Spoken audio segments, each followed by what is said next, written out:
जो कोई पवित्र श्रावण मास में सूर्य उदय हो इससे पहले जो स्नान करता है उसको गंगा नदी में स्नान करने का फल मिलता है और पूरे वर्ष भर गंगा स्नान का फल मिलता है।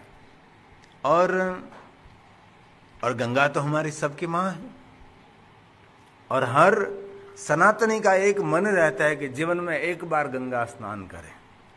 हर व्यक्ति के मन में, कोई भी संप्रदाय का, लेकिन गंगा के प्रति हमारा सबका आदर रहता है। हो सके तो पवित्र श्रावण मास में मौन धारण करें। ये सभी श्लोकात्मक सब कुछ कहा, लेकिन सभी श्लोक नहीं गा रहा क्योंकि अभी धीरे धीरे हमारा श्रावण मास पूर्ण होने जा रहा है। और पूरे मास तक मौन धारण न कर सके तो सोमवार के दिन मौन धारण करें। और आज के दिन विशेष प्रकार से श्वेत वस्त्र पहनना चाहिए।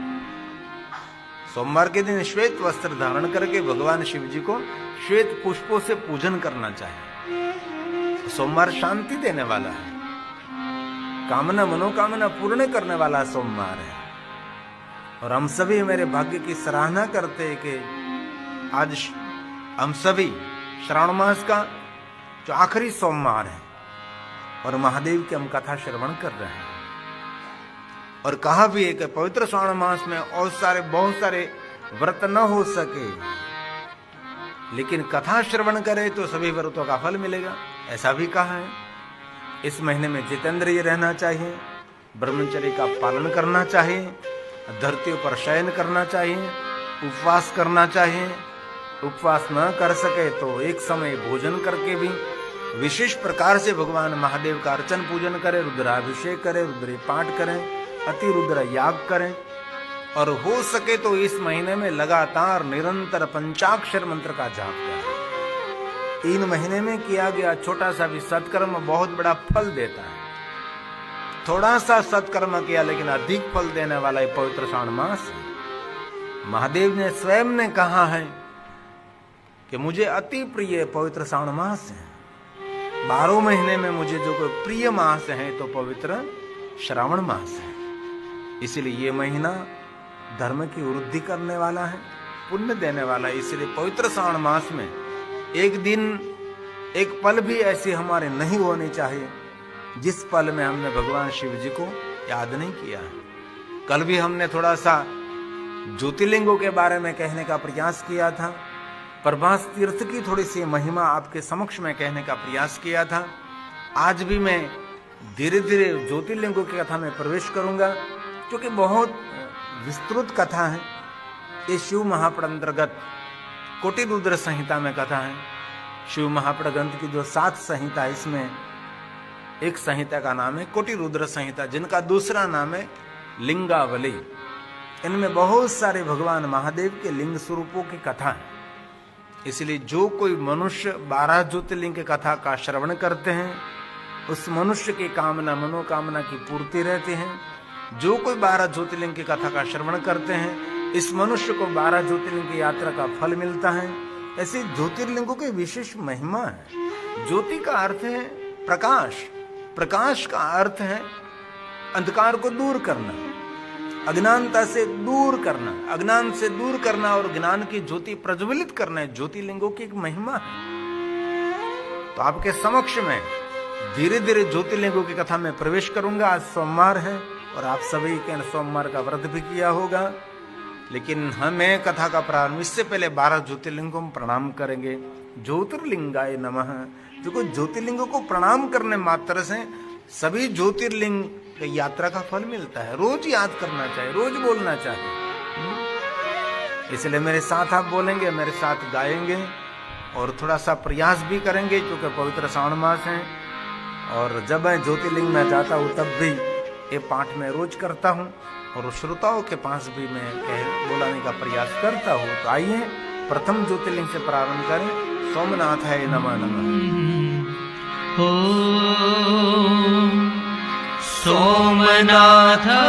सोमनाथाय नमः।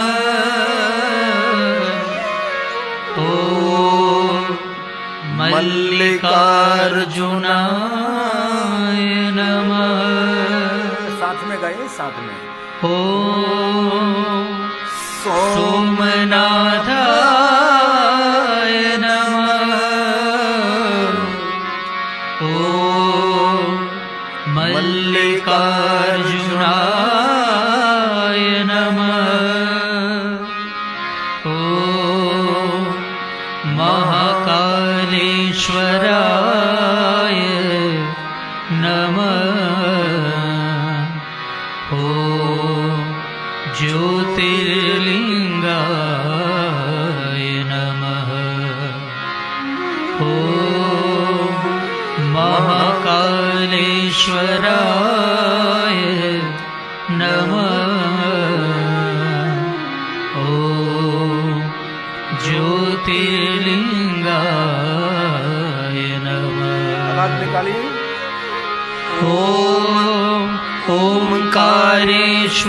ओंकारेश्वराय नमः। ॐ वैद्यनाथाय नमः। साथ में ॐ ओंकारेश्वराय नमः। ॐ वैद्यनाथाय नमः। ॐ भीमशंकराय नमः। ॐ ज्योतिर्लिंगाय नमः। ॐ भीमशंकराय नमः। ॐ ज्योतिर्लिंगाय नमः। ॐ रामेश्वराय नमः। ॐ नागेश्वराय नमः। ॐ रामेश्वराय नमः। ॐ नागेश्वराय नमः। ॐ विश्वेश्वराय नमः। ॐ ज्योतिर्लिंगाय नमः। ॐ विश्वेश्वराय नमः। ॐ ज्योतिर्लिंगाय नमः। ॐ त्र्यंबकेश्वराय नमः। ॐ केदारेश्वराय नमः। ॐ त्र्यंबकेश्वराय नमः।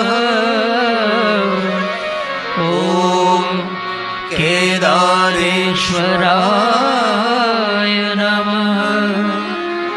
ॐ भूषणेश्वराय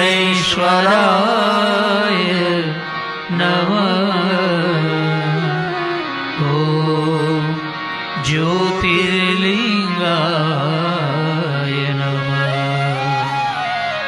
ॐ भूष्मेश्वराय नमः। ॐ ज्योतिर्लिंगाय नमः। तो कल हम सब मिलकर प्रथम ज्योतिर्लिंग की बात कर रहे थे। एवं एक बार भी सोमेश्वर महादेव का पूजन कोई भी वर्ण के लोग, ऐसा जाति गिनती वहां नहीं देखी। कोई भी वर्ण, कोई भी स्त्री पुरुष, दुख नाशनम, जो कोई सोमेश्वर महादेव का पूजन अर्चन दर्शन ये लोके परतत्रापि, इस लोक में भी उसका मंगल होगा और परलोक में भी उसका मंगल होगा। ये हमारा सोमनाथ है। वैसे मैं सोमनाथ की कथा में सिर्फ 2 मिनट में कर सकता हूं, ऐसा तो नहीं। लेकिन सोमनाथ के बारे में हम कितना समझने का प्रयास करते हैं। हे सोमेश्वर महादेव, अभी भी बहुत अल्पीकरण। स्कंद पुराण, प्रभास खंड में तो, और स्कंद पुराण में भी विशेष, और दक्षिणी ग्रंथों में तो बहुत विस्तार से सोमनाथ के बारे में कितने राजाओं ने सोमनाथ महादेव का पूजन किया और इस राजाओं की कैसे कैसे कामना पूर्ति की। ऐसी बहुत सारी कथा सोमनाथ महादेव के साथ जुड़ी। जो प्रयास करो तो 9 दिन के लिए सोमनाथ महादेव पर कथा हो सकती है। इतने सोमनाथ महादेव की इर्द गिर्द सभी कथा है। अरे इतना इतिहास देखो सोमनाथ महादेव का, कैसे कैसे बनाया, वेद काल में कैसे बनाया, रामायण काल में कैसे बना और महाभारत काल में कैसे बना। ऐसे पूरा पूरा बहुत सारा इतिहास हमारा सोमनाथ महादेव में। सोमनाथ महादेव कोई सामान्य स्थान नहीं है। या स्वयं शिव जी वहां प्रकट हुए थे, महादेव स्वयं प्रकट हुए थे, ये सोमेश्वर है। इसलिए जो कोई मनुष्य सोमेश्वर महादेव का दर्शन करे, पूजन करे, यात्रा करे, उसके लिए कहा मुक्ति दुर्लभ नहीं है और जीवन के सभी दुखों का निवारण हमारा सोमनाथ महादेव है। एतेषां पूजनेनैव, जो कोई मनुष्य उसकी पूजा करे, उसका दर्शन करे, कोई भी जाति ज्ञाति नहीं, वर्णानां दुःखनाशनम् इह लोके परत्रापि मुक्तिर्भवति निश्चितं, मुक्तिर्भवति निश्चितं। इसके लिए कोई संशय नहीं, वो जीवात्मा मुक्त है। इनमें तो सभी सोमनाथ महादेव तो गए हैं, कौन नहीं गया? किसने सोमनाथ महादेव की यात्रा नहीं की? जो कि मुझे दिखाई नहीं देता, लाइट सामने पड़ रही है इसीलिए। तो आप सब गए हैं सोमनाथ? आप भी गए? सुन,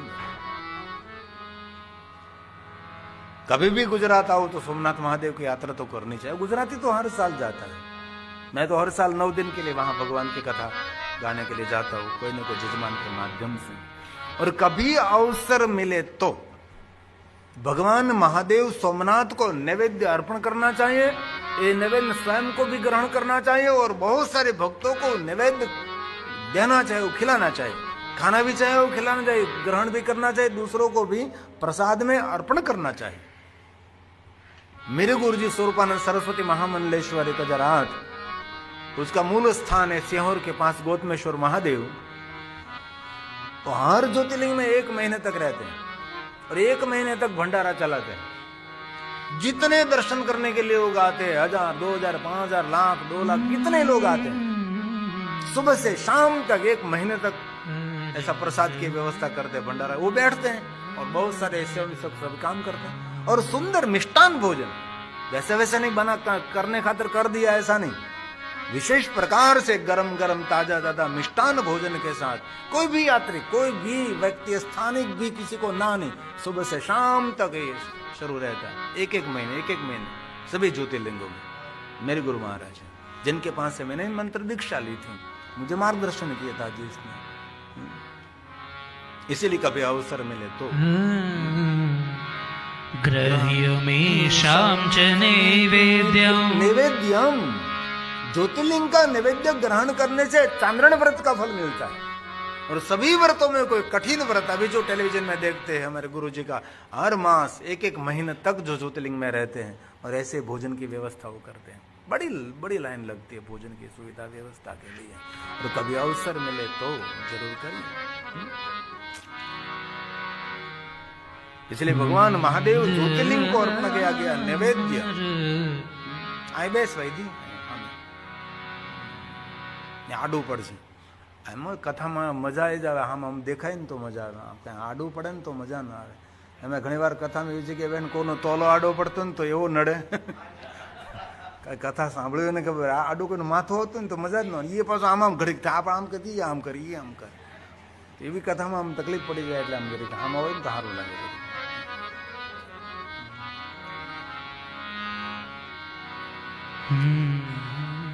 ये मेरी बेटी वैदी है, ये मोवाना છે, ભાવનગર ની મોવા।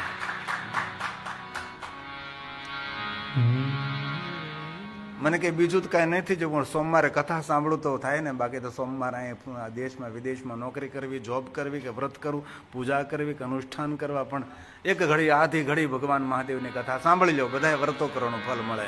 ભગવાનની કથા અશ્વમેઘ સહસ્રાની વાજપેયી શતાની कथा श्रवण मात्रतः, कथा श्रवण करने मात्र से, ये कथा कोई सामान्य थोड़ी, तो शिव जी की परंपरा है. अत्र वक्ता महादेव है तो शंकर जी की परंपरा, कथा कोई सामान्य नहीं. इसलिए कभी भी अवसर मिले आपको ज्योतिर्लिंग के नैवेद्य ग्रहण करने के लिए तो समझ लेना चाहिए चांद्रायण व्रत का फल मिलता है.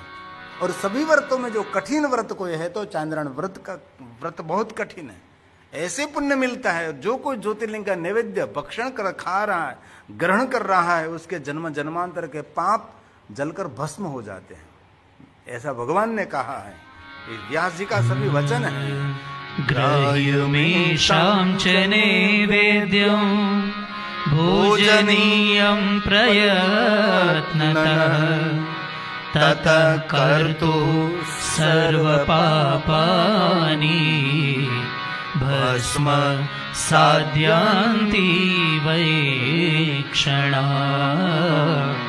भस्म साध्यांति वै क्षणा.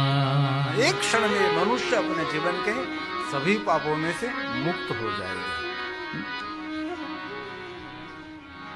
और जो कोई मनुष्य विशेष प्रकार से सोमेश्वर महादेव में जो निवास करता है उसके लिए क्या विशेष फलम वक्तुं न शक्यता नहीं है. कोई मनुष्य इस पुण्य का वर्णन ही नहीं कर सकता, ब्रह्मादिक देवता भी नहीं वर्णन कर सकते जो सोमनाथ में जो निवास करता है. इसलिए कहा भी है ज्योतिर्लिंगों में कि सभी कार्य पूर्ण होने के बाद, निवृत्त होने के बाद ज्योतिर्लिंगों में निवास करे, लेकिन निवृत्त तो कोई होता ही नहीं, जीवन पर्यंत कोई निवृत्त नहीं होता. पता नहीं क्यों नहीं होते. बाद में कह दिया कि रुद्र रात्रि ज्योतिर्लिंग में निवास कर, 11 रात्रि, 9 रात्रि, सप्तरात्रि, पंचरात्रम, त्रिरात्रम, एक रात्रि भी ज्योतिर्लिंगों में रहना चाहिए. जो कोई मनुष्य ज्योतिर्लिंगों में निवास करता है, निवास करने का जो फल और पुण्य मिलता है, फलम वक्तुं न शक्नोमि, कोई वर्णन नहीं कर सकता. ये ज्योतिर्लिंगों की महिमा, कोई भी ज्योतिर्लिंग, ये तो सोमनाथ के बारे में बता रहा हूं, हर ज्योतिर्लिंग की ऐसी ही महिमा, एक एक ज्योतिर्लिंग की ऐसी विशेष महिमा है.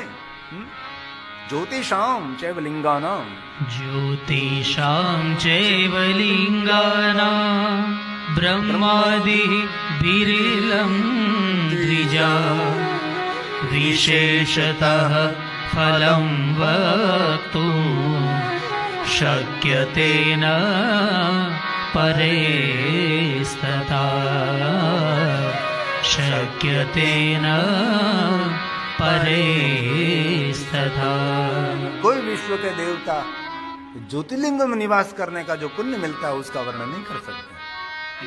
और ज्यादा न रह सके तो षण्मासम, 6 मास तक ज्योतिर्लिंगों में निवास करना चाहिए. 6 महीना, चंद्र भी 6 मास रहा था. ब्रह्मा जी ने चंद्र को मार्गदर्शन दिया. अत्रि पुत्र, अनसुया का पुत्र दक्ष महाराज ने जिनको श्राप दिया था, क्षयरोग हुआ था, तो ब्रह्मा जी ने कहा कि आप 6 मास में वहां रहिए प्रभास तीर्थ में, वहां जाकर आप मृत्युंजय मंत्र का अनुष्ठान करें और आप 6 महीने तक वहां रहिए. भगवान व्यास जी ने कहा कि जो कोई मनुष्य सोमनाथ महादेव में 6 महीने रहता है, मातृ कुक्षी,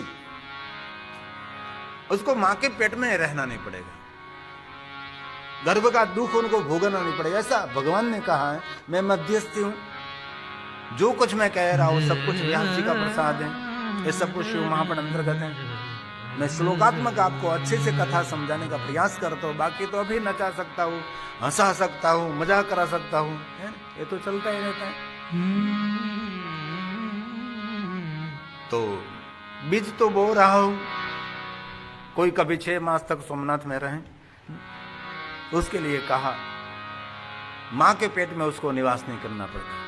एक ज्योतिर्लिंग में 6 मास तक, एकम च पूजितम, 6 महीने तक, एकम च पूजितं येन षण्मासं तन्निरन्तरं निरंतरम 15 दिन रहे और बाद में 15 दिन घर चले गए, फिर 15 दिन, ऐसे करके 6 मास पूरा कर देते हिसाब किताब करके। ऐसे नहीं, इसीलिए कहे व्यास जी ने स्पष्ट कर दिया कि निरंतर रहना पड़ेगा आपको। कई लोग ऐसे होते ना, ये साल 1 महीने रह लूं, दूसरे साल 1 महीने रहो, 6 साल तक 1 महीना रहो तो 6 मास पूरा हो गया। ऐसे नहीं, लगातार निरंतर निरंतर निरंतर रहना पड़ेगा 6 मास तक। तो तस्य दुःख न जायते मातृकुक्षी समुद्भवम्, मातृकुक्षी समुद्भवम्। उसको माँ के पेट में निवास नहीं करना पड़ेगा, गर्भ का दुख भोगना नहीं पड़ता। हम सब ने भोग लिया है लेकिन याद तो नहीं। जो याद रहता है तो कोई इधर उधर टेढ़ा चलेगा ही नहीं, लेकिन याद नहीं रहता। एक मृत्यु का दुख होता है, अब हम नहीं रहते। बस वर्णन पढ़ते हैं शास्त्रों में कि ऐसा दुख होता है, ऐसा दुख होता है, लेकिन ये पढ़ने से तो ठीक, सुनने से अनुभूति का अलग विषय होता है। जो कोई 6 मास तक ज्योतिर्लिंगों में निवास करते उसके लिए कहा हीन योनो यो ना जातो, उसको कोई हीन योनि में जन्म नहीं मिलेगा।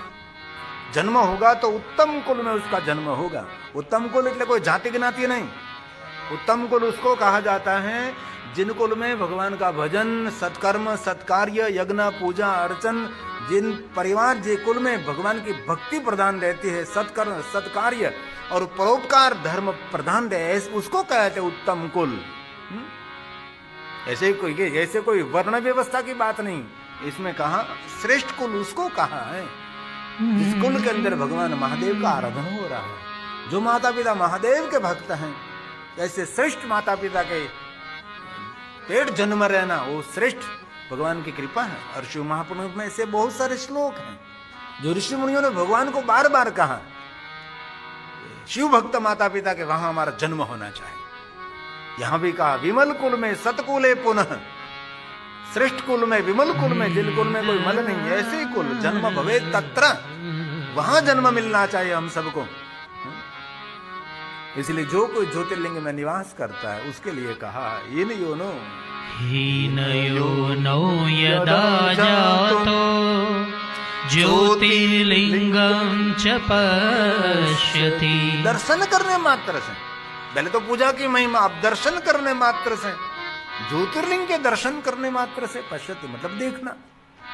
तो तस्य जन्म भवेत् तत्र विमले सत्कुले पुनः, विमल कुल में, सत्कुल में, विमले सत्कुले पुनः। तो ये ज्योतिर्लिंगों की महिमा है। और आज सोमवार है, इसीलिए सोमवार के दिन में सोमेश्वर महादेव की कथा के बारे में आपको कह रहा हूं। और जो कोई सोमेश्वर महादेव का दर्शन करते हैं, श्रेष्ठ कुल में उसका जन्म रहता है, विमल कुल में उसका जन्म रहता है, हीन योनि में कभी जन्म नहीं होगा, ऐसे कुल में सत्कुले जन्म संप्राप्यम। और सत्कर्म करने वाला कुल धनाढ्य कुल। और जब महादेव के भक्त को जन्म मिलता तो वेद पारांग, बिना पढ़े ब्रह्म विद्या पावे, जीव पलट कर शिव हो जाए, मस्तराम कहीं समझावे। वेद में पारंगत और शुभ कर्म करने वाला, वेद को जानने वाला, शुभ कर्म करने वाला और सबका भला और शुभ करने वाला, ऐसा जन्म मिलता है। कितनी सुंदर सुंदर बात कही है। हम लोग जाते हैं ज्योतिर्लिंग यात्रा में, बस यात्रा कर, मैंने कल भी कहा था, कहीं कहीं हम ज्योतिर्लिंग में जाते तो बहुत बड़ी लाइन है, तो कि चलो आए आ गया, આવી ગયા એટલે દર્શન થઈ ગયો હોય। આટલું ધૈર્ય નથી રાખતા કે આપણે દર્શન કરવા મંદિરમાં જઈએ, થોડો લાઈનમાં ઉભા રહી, કાંઈ નહીં, બહારથી ધજાનું દર્શન કરી લે। ગિરી બાપુ કીધું ને કે ધજાનું દર્શન કરવાથી ભગવાન દર્શન ફળ મળે। મારું નામ આપે ભલા, જો આ ગિરી બાપુ કીધું કે ધજાનું દર્શન કરી લે ને એટલે કે દર્શન આવું કરે। તો હમણાં જ એક જણો મળ્યો તો મને કે હું ગયો તો મહાકાલેશ્વર, પણ બહુ મને કે ભીડ, મેં કીધું મંદિરમાં ભીડ ન હોય, ભક્તોની સમૂહ હોય ત્યાં। મંદિરમાં ભીડ તો બુદ્ધિ વગરના લોકો ભેગા થઈને ત્યાં ભીડ હોય, મંદિરમાં તો ભક્તોનો સમૂહ હોય। મને કહેતો બોલો, મને કે તમે કીધું ને એમ જ કર્યું, હું કર્યું? મેં કીધું મને કે તમે કહેતા ને કે શિવાલયમાં અંદર જવાનો સમય ન હોય તો બહારથી શિખરનું દર્શન આવી ગયું, પાછો આવી ગયો। દર્શન કરીને આવી ગયો. બોલો કેવી આને દવા પીધી છે. આવા કેટલાય છે.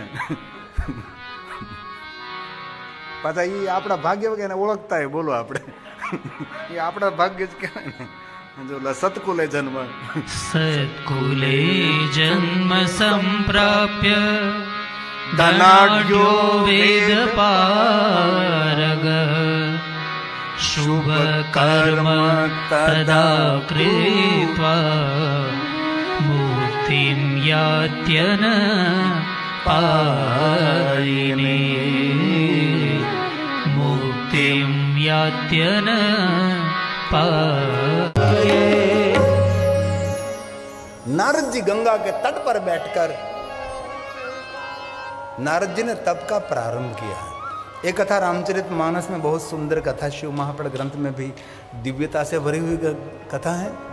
कथा से आप सब परिचित हैं, इस कथा का मैं बहुत विस्तार नहीं करूंगा क्योंकि आपने बहुत बार ये कथा, शिवपुराण ग्रंथ में तो श्लोकात्मक कथा है, लेकिन रामचरित मानस में चौपाई, सोरठा, दोहरा सुंदर कथा का रूप दिया. नारद जी ने तपस्या की, ऋषि मुनि ने जय जयकार किया. नारद के हृदय में पड़ा हुआ अहंकार के बीच अंकुरित हुआ. नारद जी के हृदय में अभिमान प्रकट हुआ. अरे मैं अभिमान करने के लिए नारद शिव के पास पहुंचे. शिव जी के साथ अपनी स्वयं की प्रशंसा करने लगे. शिव जी ने समझाने का प्रयास किया कि नारद जी मौन रहो, गोप्यम गोप्यम सर्वथा ही, कोई बातों का अभिमान नहीं करना चाहिए. नारद जी शांत रहिए, आप अपनी स्वयं की प्रशंसा करना वो सबसे बड़ी बुरी बात है. भगवान शिव जी ने नारद जी को बहुत बार समझाया, लेकिन नारद ने शिव की बात मानी नहीं. और अभिमानी व्यक्ति का स्वभाव ऐसा होता है, अभिमानी किसी की बात मानने के लिए तैयार नहीं होते. और बहुत हमारे जीवन में ऐसा अनुभव हमने देखा है. बहुत बड़े धनपति कथा का आयोजन करते हैं तो हमारी कुछ नहीं मानते, उसकी मनमानी करते. लेकिन उनको इतना सोचना चाहिए कि मेरे पास ज़्यादा कथा का अनुभव है कि आयोजन करने वाले के पास ज़्यादा अनुभव है. हम बहुत कुछ मार्गदर्शन करते कि ऐसा करो, ऐसा करो, ऐसा करो, ऐसा करो, लेकिन बहुत कुछ नहीं मानते. तो कभी कभी कुछ कुछ डिस्टर्ब हो जाता है, क्योंकि अनुभव तो हमारा है. आपने एक कथा की होगी, 2 कथा की होगी, 3 कथा की होगी, 4 कथा की होगी, लेकिन मैं 800 कथा करके बैठा हूँ. मुझे कितना अनुभव रहा होगा, कितने लोग मुझे मिले होंगे, कितनी यात्रा मैंने की होगी, कितने दिन मैंने कथा में बिताए होंगे. मुझे 30 साल बीत गया. तो हमारा कुछ तो कथा का अनुभव रहता है ना, वे कैसे करना चाहिए, क्या करना चाहिए, कैसे पत्रिका, कैसे व्यवस्था, कैसे सब कुछ मार्गदर्शन करना चाहिए. तो अभिमानी व्यक्ति कभी कभी किसी की बात मानने के लिए तैयार नहीं हो रहे थे. नारद जी ने भी शिव जी की बात नहीं मानी. और शिव जी ने कहा कि नारद जी विष्णु के आगे कभी अपनी प्रशंसा नहीं करना. और विष्णु आपके सामने ऐसी बात खोले कि नारद जी आजकल तो आपकी जय जयकार हो रही है, तो अभी नारद जी जल्दी जल्दी बात को बदल कर वहां से प्रणाम करके निकल जाओ. आपकी प्रशंसा सुनने के लिए वहां आपको खड़ा नहीं रहना है. लेकिन प्रशंसा में इतनी मधुरता, इतनी मिठास, गुलाब जामुन तो उनके पास कुछ भी नहीं. हमारी कोई प्रशंसा करता है तो इतना आनंद मिलता है, हा स्वर्ग लोग खड़ा हो गया. गुलाब जामुन क्या हम लोगों ने मिठाई बनाई, वहाँ कोई गुलाब भी नहीं, वो जाम्बू भी नहीं, तो भी उसको गुलाब जामुन कहते हैं. गुलाब जामुन, गुलाब भी नहीं, जाम्बू भी नहीं, तो भी उसका नाम गुलाब जामुन.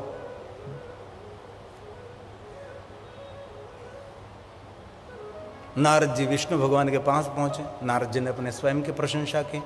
विष्णु भगवान ने सुन लिया और विष्णु भगवान ने सूर मिला दिया. नारदो गर्वितो मुने, विष्णु भगवान के मुख से प्रशंसा सुनकर नारद के अभिमान में वृद्धि हुई. और सुंदर कथाएं. विष्णु लोक छोड़कर नारद जी जा रहे हैं. माया निर्मित नगर को देखा, प्रवेश किया, विश्व मोहिनी को देखा. भगवान शिव के माया से मोहित हो गए नारद जी. विष्णु के पास से रूप मांग लिया, स्वरूप मांगना भूल गए. निजता, मौलिकता कुछ अलग रहती है. दूसरों जैसा कर सकते हैं, लेकिन दूसरों जैसा दिखा सकते हैं, लेकिन मौलिकता कुछ अलग बात है. तो विष्णु भगवान ने रूप दिया, स्वरूप तो नहीं मांगा था. विष्णु मोहिनी के साथ विवाह करने के लिए गया. वहाँ शीलनिधि की पुत्री, माया निर्मित नगर, शीलनिधि की पुत्री विश्व मोहिनी पूरे विश्व को मोहित कर सकती है. उसके पिता का नाम है शीलनिधि। भगवान शिव की माया किसको मोहित नहीं कर सकती? जो शीलवान है। प्राण जाए पण वचन न जाए। वाणी वचन ने विचार एक जिनके हैं। वाणी भी एक, विचार भी एक और व्यवहार भी एक। हमारे माता गंगा सती का सुंदर एक भजन है गुजराती, शीलवंत साधु ने नहीं, शीलवंत साधु। शीलवान हो, समझदार हो, विवेकी हो, विचार वाणी व्यवहार जिनका भरपूर हो। ये गुजराती पंक्ति है।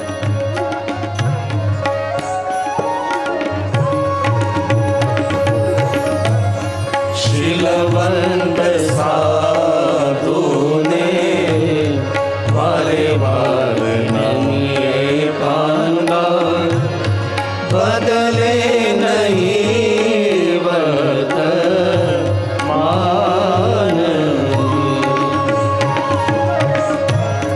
शीलवंत साधु ने एक बार नहीं, वारे वार नमिए पांगा, बदले नहीं वर्तमान।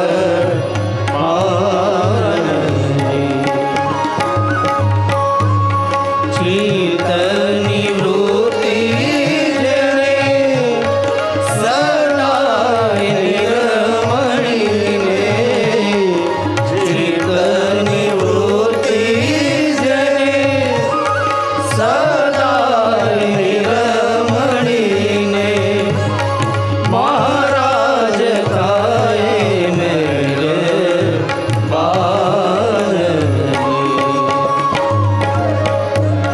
शीलवंत साधु ने वारे वार नमिए पांगा, बदले नहीं वर्तमान। बदले नहीं वर्तमान। बदले नहीं वर्तमान। वाणी वर्तन ने वर्तमान मारा है। हे शीलवान,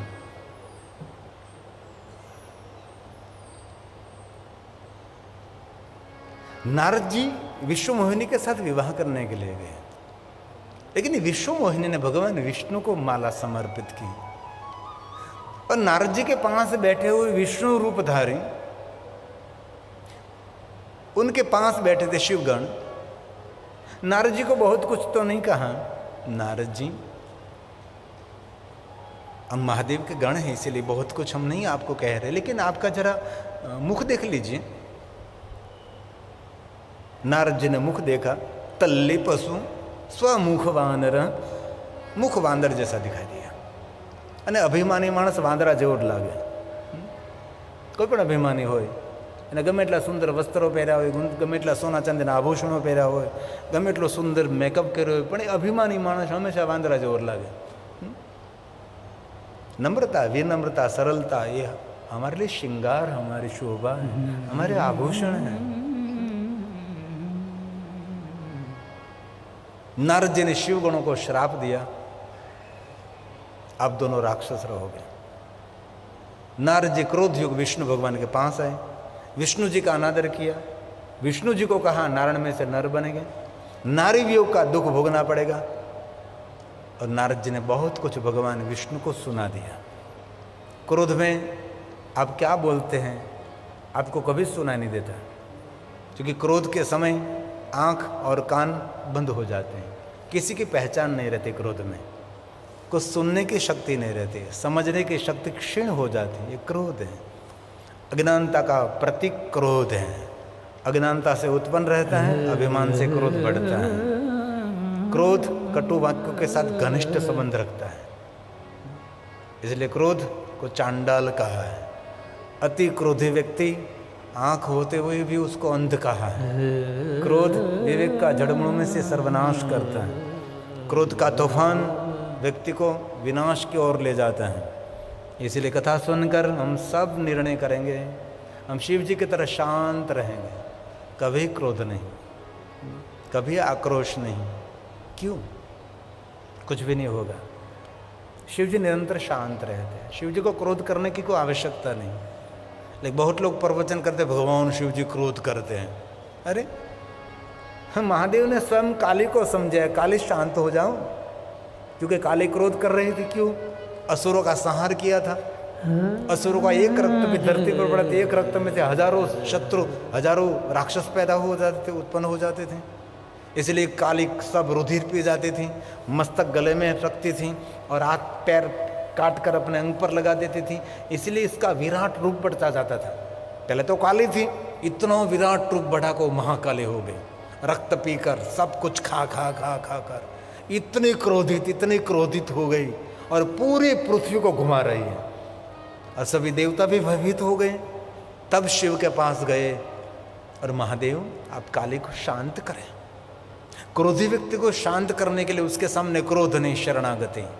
भगवान शिव जी ने काली नहीं, महाकाली की शरणागति स्वीकारी और शांत करने के लिए प्रयास किया। और स्वयं भगवान शिव जी ने कहा, काली क्रोध को चांडाल कहा है। अब तो साक्षात विश्व की देवी है, देवताओं की माता है, आप शांत हो जाओ। काली, जिनको क्रोध आता है उनको स्पर्श करने से पवित्रकरण करना पड़ता है, स्नान करना पड़ता है। अब क्यों क्रोध कर रही है? देव कार्य तो पूर्ण हो गया है आपका, आप शांत हो जाए। तब शिव जी ने क्रोध पर बड़ा बहुत प्रवचन दिया है। ये श्लोक शिव महापुराण ग्रंथ का है। काम क्रोधो परित्याज्यो। भगवान शिव ने कहा देवताओं को, देवताओं कामनाओं का त्याग करे, क्रोध का त्याग करे। भगवान शिव जी ने कहा काम क्रोधो परित्याज्यो भवद्भिः सुरसत्तमये सर्ववेच मनन्तव्यं मद्वाक्यं नान्यथा क्वचित्। मद्वाक्यम नान्यथा क्वचित्। मेरे वाक्य को सामान्य रूप में नहीं लेना। कहा मद वाक्यम नान्यथा कवचित, कभी भी नहीं। काम क्रोध मद लोभ सब नरक के पंथ, सब परिहरी रघुवीर ही भजहु भजही जैसा ही संत। कितनी सुंदर बात है। इसलिए कथा सुनकर आज दूसरे दिन हम सब निर्णय लेंगे, आज से हम शांत रहेंगे, हम कभी क्रोध नहीं करेंगे। भगवान शिव जी ने क्रोध पर बहुत बड़ा प्रवचन दिया है। और नारद जब शांत हो गए, परम शांत हो गए। क्रोध बहुत देर तक नहीं रहता, थोड़े समय तक रहता है, लेकिन सर्व विनाश कर देता है। क्रोध पर बहुत सारा बोल सकते हैं, क्रोध पर बहुत सारा प्रवचन दे सकते हैं, क्रोध पर बहुत सारे दृष्टांत भी रहते हैं, लेकिन इसमें नहीं जाना। काम क्रोध मद लोभ सब नरक के पंथ, नाथ नरक के पंथ सब परिहरि रघुबीर ही भजहु भजही जेहि संत भजहु भजही जेहि संत। नारद जी शांत हो गए। इसी समय महादेव के गण वहां पहुंच गए। नारद जी को कहा, भगवान आपने हमको श्राप दिया, हम तो महादेव के गण हैं। आपने कहा हम दोनों राक्षस बनेंगे, हमारा मंगल करो, हमारा कल्याण करो। तब नारद जी ने शिव गणों को कहा, आप राक्षस से ऐसे प्रतापी राक्षस बनोगे, देवता भी आपके अधीन हो जाएंगे। दुनिया के सभी दुर्गुण आप में रहेंगे, लेकिन एक सद्गुण रहेगा, आपके हृदय में महादेव की भक्ति रहेगी। शिव भक्ति से कभी आप वंचित नहीं रहोगे। ये नारद जी का आशीर्वाद था। और स्वयं श्री हरि नारायण में से नर बनेंगे, जिनका नाम भगवान श्री राम रहेगा, और राम के द्वारा आपका कल्याण होगा, मृत्यु नहीं कल्याण। बहुत सुंदर सुंदर कथा है। इसलिए भगवान विष्णु जी का राम अवतार की कथा और रावण और कुंभकर्ण की कथा, लेकिन इस कथा में मुझे प्रवेश नहीं करना है, मुझे आपको शिव कथा सुनानी है। इसलिए नारद जी आज जोड़कर भगवान विष्णु जी को कहते हैं कि श्री हरि आप मुझे कहिए अब मुझे क्या करना चाहिए। मैंने तपस्या तो बहुत की थी, लेकिन अभिमान ने सब कुछ समाप्त कर दिया। अभिमान का दूसरा नाम है सर्वविनाश। आपने भी बहुत लोगों को देखा होगा, इतने अभिमानी, इतने अभिमानी, इतने अहंकारी लोग, और थोड़े समय में उसका सूर्य अस्त हो जाता है। ऐसे लोगों को आपने भी देखा होगा। इसलिए आज से हम तीसरा संकल्प करेंगे, भगवान ने जो कुछ सामर्थ्य दिया है कभी उसका अभिमान नहीं करेंगे, इस सामर्थ्य का प्रदर्शन नहीं करेंगे, ऐसा दर्शन करेंगे। ये प्रदर्शन नहीं है, दर्शन है ना। ऐसा अनिला बहन, नरेंद्र भाई, हमारे भाई श्री ध्रुव, शैली बहन, उसको सामर्थ्य मिला है, तो सामर्थ्य का वो दर्शन है। बस एक ही भाव है, इनमें सबका कल्याण होना चाहिए, सबका सुख होना चाहिए। और महादेव की कथा सुनते हैं ना, उसका कभी अकल्याण नहीं होता, उसका कल्याण ही कल्याण रहता है। ये कल्याण करने वाले भगवान महादेव की कथा है। अब नारद जी ने कहा, भगवान मुझे कुछ मार्गदर्शन करें, मेरे हृदय में संताप हो रहा है, मैंने बहुत बुरा कर दिया। देवता ऋषि मेरा जयकार करते थे और कहते थे कि आप तो शिव तुल्य हैं, लेकिन अभिमान ने सब कुछ समाप्त कर दिया। अब मुझे कुछ मार्गदर्शन करो। तब भगवान श्री हरि, भगवान विष्णु जी नारद जी को मार्गदर्शन करते। नारद, मन को शांत करने के लिए, मन अशांत है तो मन को शांत करने के लिए क्या करना चाहिए? ये सभी श्लोक विष्णु भगवान ने गाए, मैं मध्यस्थी हूं। ये विष्णु बोल रहे हैं। नारद, मन अशांत है, चित्त में अशांति है, उद्वेग से जीवन भर गया है, हताशा, निराशा, तनावग्रस्त जीवन, उनके लिए क्या दवा है? तो भगवान विष्णु जी ने गाया, हे नारद, आपादमस्तकं सम्यग् भस्मनोद्धूल्यसागरम्।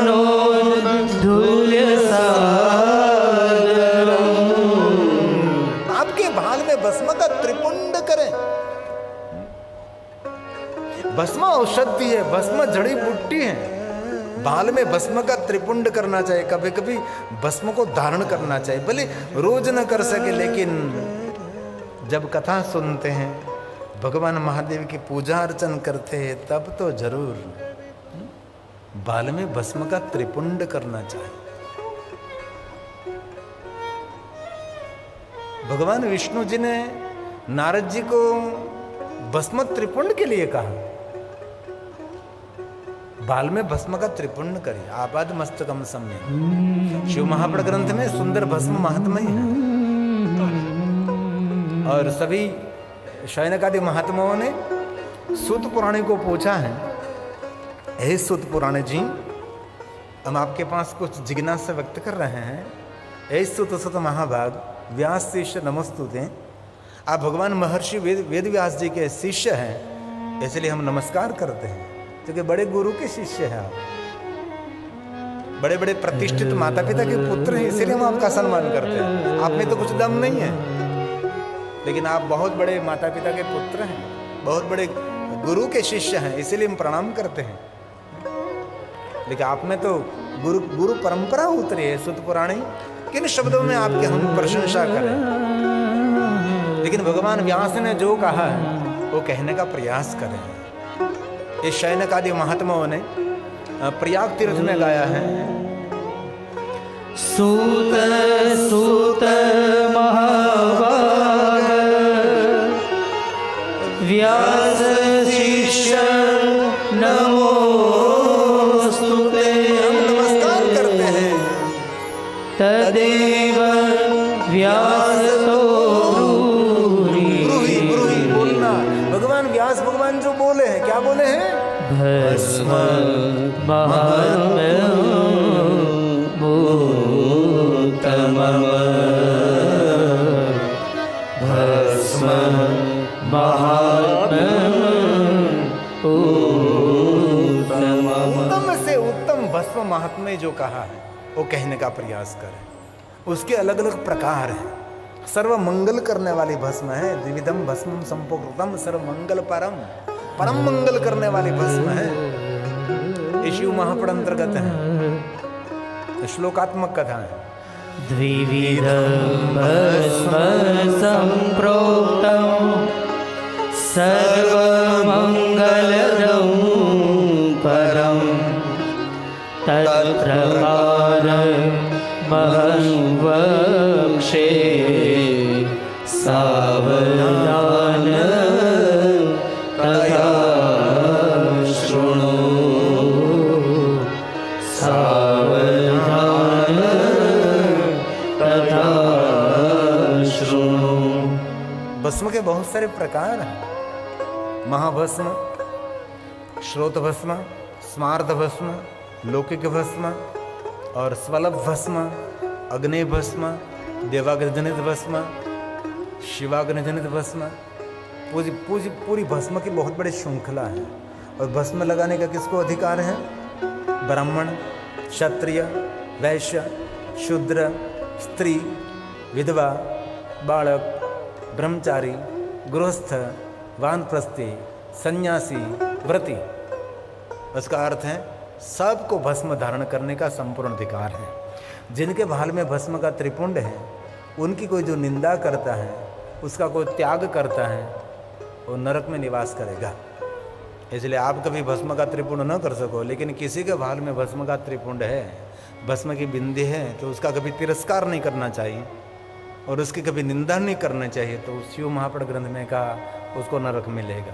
ऐसा शिव पुराण में कहा, मैं तो आपको सुना रहा हूँ। और एक सुंदर बात कही है, जो व्यक्ति अपने ललाट में भस्म का त्रिपुंड करते हैं, यानी तीर्थाने ललाटेस्मिन, जिनके ललाट में भस्म का त्रिपुंड रहता है, और जितने भारतवर्ष में तीर्थ हैं, सभी तीर्थों में स्नान करने का फल उनको मिलता है, त्रिपुंड करने मात्र से। कभी कभी करो तो खरी, आज तो सोमवार है ना, आज तो भस्म का त्रिपुंड सुबह में से करना चाहिए। सभी तीर्थों का स्नान, हमने 68 तीर्थों का स्नान नहीं किया। इनमें से कोई होगा भाग्य कोई जिन्होंने 68 तीर्थ का स्नान किया? कोई होगा? एक दो हो तो नहीं हो, संभव है नहीं जरूरत। 68 तीर्थ, 12 ज्योतिर्लिंग भी नहीं किए, 4 धाम भी नहीं किया है। किया क्या आपने जगत में? यानी तीर्थानि लोकेस्मिन् गंगाद्यः सरिताश्रयः स्नातो भवति सर्वत्र ललाटे स्त्रीपुण्डकम् ललाटे स्त्रीपुण्डकम्। भगवान शिव जी अपने भाल में भस्म का त्रिपुंड करते, जिसका नाम है भस्मांग। पुष्पदंत ने कहा, श्मशानेश्वर क्रीड़ा संहर पेशाचा सहचरा सीता भस्म लेप। सीता का भस्म का लेप करते पुष्पदंत का मंतव्य है। पुष्पदंत सुंदर सुंदर पुष्प महादेव को अर्पण करते रहते थे। गांधर्वों में श्रेष्ठ पुष्पदंत हैं, महान शिव भक्त हुए। इस पुष्पदंत की रचना है। श्मशानेश्वा क्रीडा स्मरहर पिशाचा सहचरा। विचरण करने वाले, शमशान में विचरण करने वाले। शमशान जब मुर्दे को जलाने के लिए जाते हैं, उसको शमशान नहीं कहा।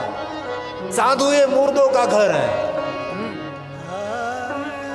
पूरे मृत्यु लोक को शमशान कहा है।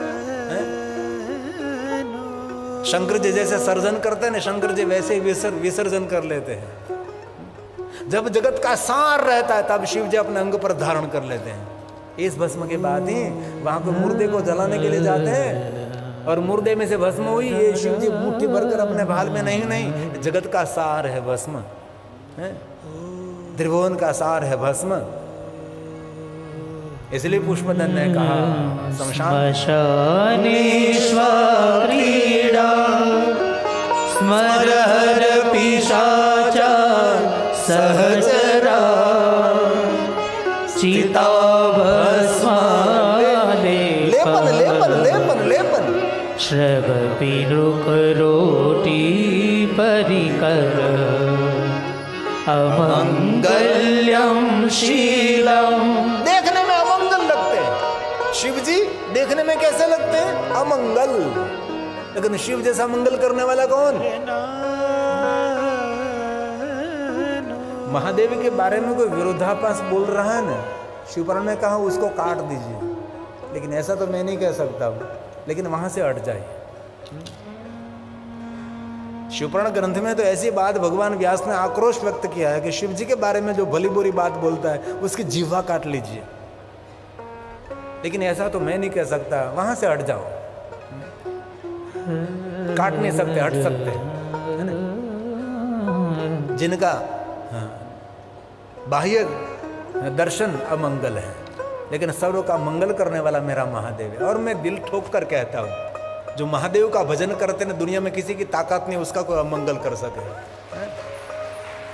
लेकिन भगवान महादेव को याद तो करो यार, इसमें क्या टैक्स भरना पड़ता है? और भगवान को प्रार्थना करो सरकार को ऐसी बुद्धि ना हो कि भगवान को नाम लेने में टैक्स भरे, बिना टैक्स।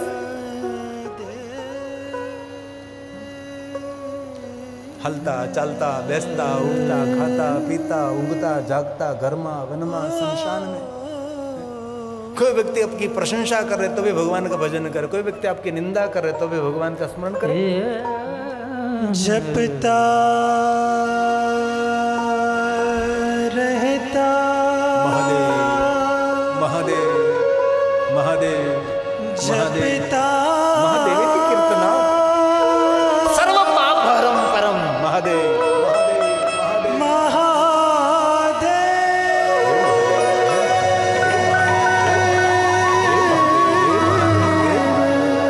महादेव जपता रहता नाम जो शिवलोकम प्रजंगर महादेव महादेव पास न आता महानता मिलती है। महादेव प्रेम करने लगता है, महादेव रूढ़ी बन जाते हैं, महादेव पीछे पीछे दौड़ने लगते हैं। जो महादेव महादेव उसकी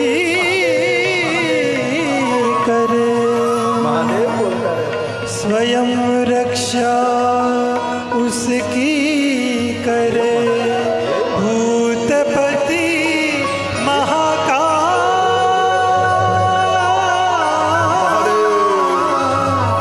भूतपति महादेव अमंगल्यम अमंगल्यम शीलम तव भवतु नामेवमखिलम हे महादेव तथापि स्मर्तूणा वरद परमं मंगलमसि वरद परमं मंगलमसि। मंगल का धाम, मंगल करने का स्थान, शिव नाम मंगलम। मैंने 2-3 श्लोक आज मैंने बीच में से निकाले शिव महापुराण ग्रंथ में से। बीच में से मैं शिव महापुराण कथा का कभी कभी क्रम तोड़कर बीच में से उठा लेता हूँ, जहां मुझे जेल लगे वहां मैं गा लेता हूँ। मेरे महादेव का कोई क्रम नहीं है, वो तो पहाड़ों में भी चलते हैं, समंदर में भी चलते हैं, बहुत सारी कथाओं का क्रम रहता है ना। श्रीमद् भागवत कथा है तो भागवत कथा का क्रम रहता है, रामचरितमानस है तो रामचरितमानस का क्रम रहता है, हमारा कोई क्रम ही नहीं, जो कि महादेव है। मैंने 3 श्लोक आज निकाले हैं। विद्वान पुरुष को चाहिए कि वह बिना भस्म का त्रिपुंड लगाए और बिना रुद्राक्ष की माला और बिलोपत्र के बिना कभी शिव का पूजन न करे। आपके भाल में भस्म होनी चाहिए, आपके अंग पर रुद्राक्ष होना चाहिए और आपके पास बिलोपत्र होना चाहिए। आज मेरे आचार्य जी ने कहा कितने बिलोपत्र आप लाइए, महादेव को चढ़ा दीजिए। ये भी एक वांगमय लिंग है ना। शिव महापुराण क्या है? वांगमय लिंग है, ये शब्द मूर्ति है। नमस्कार दूरतः, नमस्कुर्यात दूरतः, दूर से कोई नमस्कार करें तो अभी विश्व के सभी देवी देवताओं की पूजा का अर्चन मिल जाता है। ये शिव महापुराण ग्रंथ है। आपके घर में जो शिव महापुराण ग्रंथ है ना, तो ये ग्रंथ नहीं है, स्वयं शिव जी विराज रहे हैं। जो शिव महापड़ ग्रंथ आपके पास है, ये मैंने शिव महापड़ ग्रंथ में से निकाला है। बिना वीणा भस्म त्रिपुंडे भाल में भस्म का त्रिपुंड नहीं किया है तो शिव का पूजन प्रारंभ न करें। पहले भाल में भस्म का त्रिपुंड करें आप, बाद में शिव पूजा का प्रारंभ करें। शिव महापड़ ग्रंथ की बात है। वीणा भस्म त्रिपुंडेन वीणा रुद्राक्ष मालया बिल्वपत्रं वीणानेव पूज्ये शङ्करं बुधः पूज्ये शङ्करं बुधः। शंकर भगवान की पूजा से पहले ये 3 वस्तु अवश्य करे, ऐसा कहा। मैं कथा में किसी का पत्र नहीं पढ़ता, मैं श्लोक पढ़ता हूं। भगवान शिव के नाम पर दुनिया को गुमराह करना ये शिव का अपराध है, ये कभी नहीं करना चाहिए। लेकिन सबके तरीके अलग अलग होते हैं और भेड़ बकरी की तरह लोग भागने भी लगते हैं। और इतने श्लोकात्मक कथा में इसीलिए कह रहा हूँ कि अहमदाबाद में मैं कथा सुना रहा हूँ और इतने पढ़े लिखे लोग मेरे सामने बैठे हैं, इसलिए मैं श्लोकात्मक, मैं भी हंसाता हूँ, नचाता हूँ, नाचो कूदो करताल वगड़ो नहीं। कथा एक बहुत बड़ा गहरा अध्ययन है, इसलिए आप आदर के साथ सुन। मैं एक एक चेहरे को देखता हूँ, यहाँ से मुझे बहुत साफ दिखाई नहीं देता क्योंकि इतनी बड़ी लाइट 15,000 वोल्ट से ज़्यादा मेरे सामने प्रकाश है। आँख भी नहीं खुलती आप यहाँ खड़े रहो तो आपकी, लेकिन मैं आपके चेहरे पढ़ता रहता हूँ। मुझे टीवी में दिखा देता है कि आप कैसे कथा सुनते हैं। मेरा कैमरामैन धीरे धीरे कभी कभी दूसरे के चेहरे को कवर करता है, मुझे पता लग जाता है कि ऊँघ रहा है कि जाग रहा है कि कथा सुन रहा है। इसलिए बहुत आदर के साथ कथा सुनते हैं, मुझे बहुत अच्छा लगता है। आज मेरी कथा भी सार्थक हो रही है। मैं हृदय से प्रणाम करता हूँ आप सबको, गदगद हृदय से मैं प्रणाम करता हूँ। कैसे श्रोता बहुत कम मिलते हैं। बाकी तो मैं सांसारिक दृष्टांत देता हूँ, हंसाता हूँ, नचाता हूँ, रुलाता हूँ, यही हमारा वक्ताओं का काम है। दूसरी बात बहुत सुंदर, ध्यान दीजिए जरा, आदर के साथ ध्यान दीजिए। हे मुनीश्वरों, शिव पूजन करते समय यदि भस्म न मिले तो मिट्टी से ही ललाट में त्रिपुंड अवश्य कर लीजिए। कितनी सुंदर बात है, क्या कहा है देखो तो सही। भस्म न मिले तो इस मिट्टी का तिलक करो, ये मिट्टी है बलिदान की है। कितनी सुंदर बात, ये शिव महापड़ ग्रंथ के श्लोक की बात है। और मैंने बहुत बार कथा में कहा, शिव पूजा के लिए कुछ भी आपको न मिले, राजोपचार न मिले, सोलोपचार न मिले, पंचोपचार न मिले, एकोपचार न मिले, वैराग्य उपचार न मिले। वैराग्य उपचार मतलब भस्म से भगवान शिव का पूजन करना, भस्म से पूजन करना। भस्म भी न मिले तो इस मिट्टी का तिलक करो, मिट्टी से भगवान शंकर की, मिट्टी का शिवलिंग, मिट्टी से पूजा। हाँ? क्या शिव की दुनिया अलगारी दुनिया, सबसे अलग, सबसे जुदी दुनिया है। मिट्टी का शिवलिंग पार्थेश्वर, हमारी अनिला बहन बिलवृक्ष नीचे आप पार्थेश्वर महादेव का पूजन करते हैं ना माँ। आज मुझे कहते हैं कि मुझे वहाँ जाना है, लेकिन आपका घर इतना बड़ा है कि मैं कहाँ जाऊँ।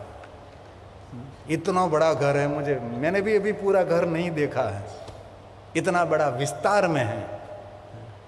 आपका तो पुरुषार्थ रहा होगा, आपका भी पुण्य रहा। क्या पोड़ में से, अहमदाबाद के पोड़ में से कितने पोड़े हो गए और कितना बड़ा फैला हुआ घर है।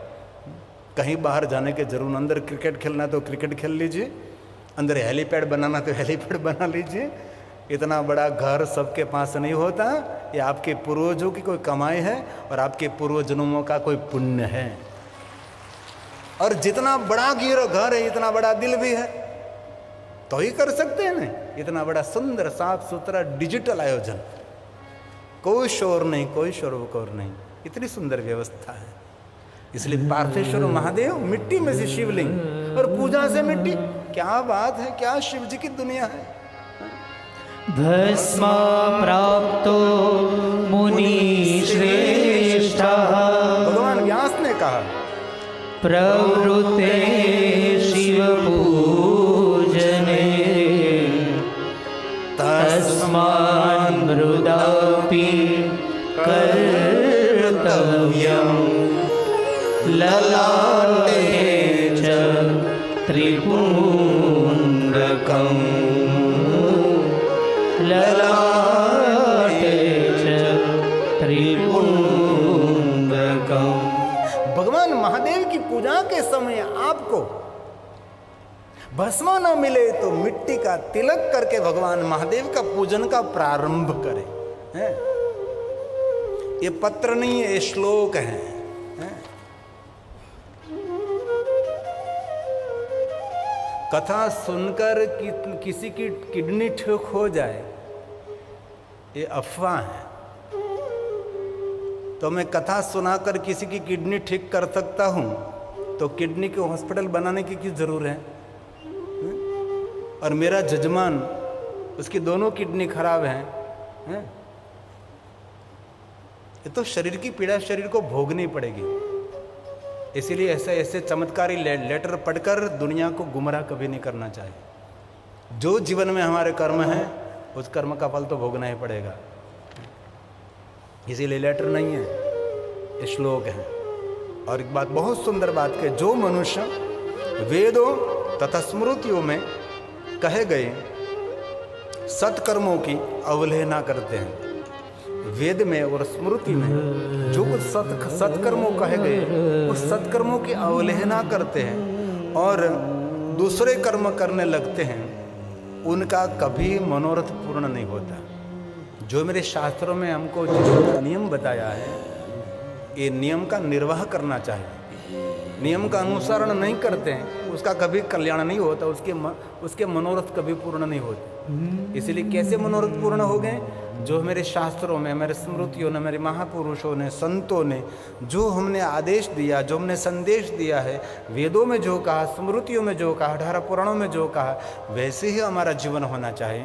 उसकी अवहेलना करके अपनी मनमानी जो करने लगता है उसके मनोरथ कभी पूर्ण नहीं होते। ऐसा शिव महापुराण ग्रंथ में कहा, यो वैदिक मनाद्रत्यं कर्म स्मार्त मथापि वा अन्यत् समाचरे मर्त्यो न संकल्प फलं लभेत् न संकल्प फलं लभेत्। भगवान महादेव जी अंग पर भस्म लगाते हैं, जिनको कहते भस्मांग कहते हैं ना। अंग विभूति गले रुंडमाला भक्त जनों के भय हरना। भगवान शिव का काम क्या है? भुवन